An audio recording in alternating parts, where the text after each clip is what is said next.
1號戒備信號現正生效，同大家跟進下南海中部熱帶低氣壓嘅最新動向，以及分析佢對香港構成嘅風雨影響。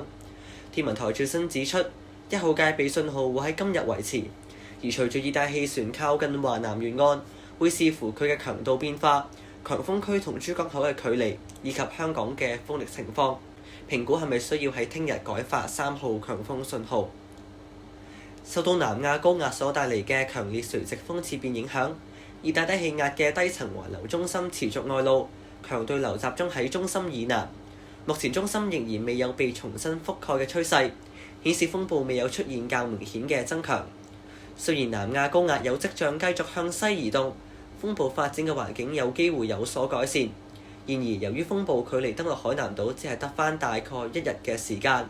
預料佢較大機會以熱帶風暴中下限強度登陸。路徑方面，傳統以及 AI 模式一致認為佢會登陸海南島嘅東南部，並移入北部灣，喺香港西南500公里外掠過。而部分電腦模式更加預測，風暴喺進入北部灣後會有較為明顯嘅增強，唔排除佢達到強烈熱帶風暴嘅強度。我哋最新評估，天文台發出3號強風信號嘅機會係中等。風暴發展較預期緩慢，最接近香港嘅距離只係得600公里左右。然而，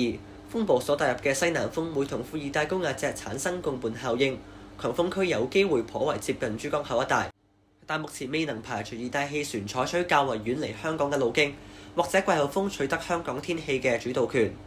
即使香港風力有所增強，天文台亦都有機會直接由1號戒備信號改發強烈季候風信號，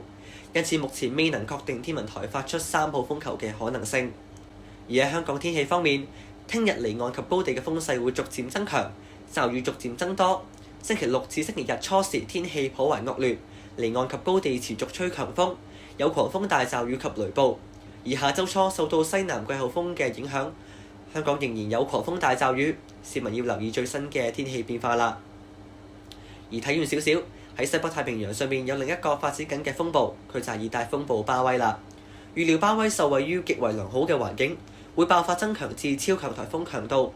喺下週靠近台灣至到華東沿岸。屆時佢嘅外圍下沉氣流會為香港帶嚟酷熱嘅天氣。而我哋都會同大家繼續跟進住南海風暴同埋巴威嘅最新動向及發展。